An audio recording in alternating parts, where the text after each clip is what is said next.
الله وبركاته. بسم الله الرحمن الرحيم. نحمده ونصلي على رسوله الكريم. أما بعد. প্রিয় সাংবাদিক বন্ধুগণ,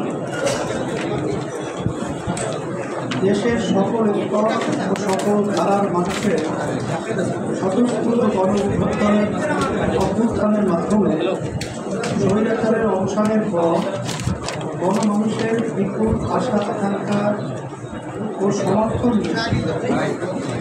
অতীত অন্তর্বর্তী সরকারের 100টি পূর্ণ হয়েছে। দীর্ঘকালীন প্রতিষ্ঠিত স্বৈরাচারী শাসনের উৎখাতের পরে গঠিত সরকারের সার্বিক উন্নয়নের জন্য 100টি যথেষ্ট নয়, কিন্তু 100টি একটি মাইলফলক।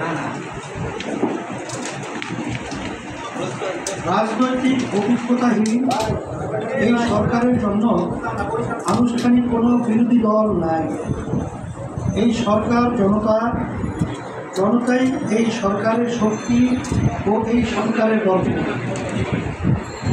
স্বৈরাচারী ব্যবস্থার স্থায়ী বিলোপ নিশ্চিত করতে এই সরকারকে সফল হতেই হবে, আর সেজন্য দরকার তাদের কাজের নির্মোহ পর্যালোচনা, যা তাদের ভালো কাজে উৎসাহ দেবে, ত্রুটি বিচ্যুতি সম্পর্কে সতর্ক করবে। এই সরকারের শীর্ষ ব্যক্তিগণও বারংবার তাদের কর্মকাণ্ডের নির্মোহ পর্যালোচনা করার আহ্বান করেছে। সেই আহ্বানে সাড়া দিতে এবং জনতার বোঝাপড়া মিডিয়ার মাধ্যমে তাদের সামনে উপস্থাপন করতে আজকের এই সংবাদ সম্মেলন আহ্বান করা হয়েছে।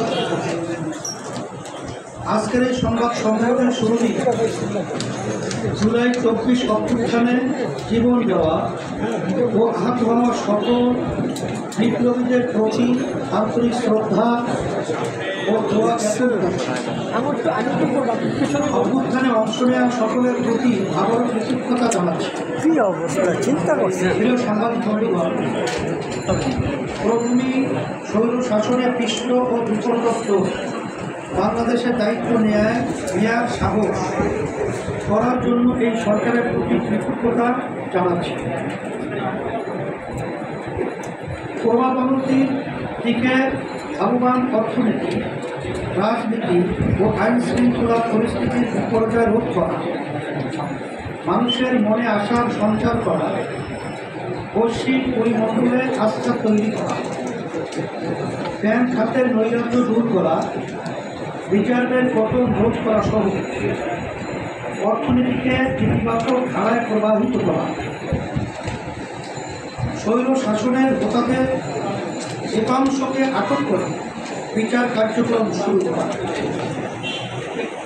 প্রশাসনের ধীরগতিতে হলেও সত্যি অভিযান চালানো, সংস্কার কমিশন গঠন করা, বিচার বিভাগকে ঢেলে সাজানোর কার্যক্রম শুরু করা এবং আন্তর্জাতিক অপরাধ ট্রাইব্যুনালের মাধ্যমে জুলাই গণহত্যাকাণ্ডের বিচার প্রক্রিয়া শুরু করার জন্য সরকারকে ধন্যবাদ দিতে চাই।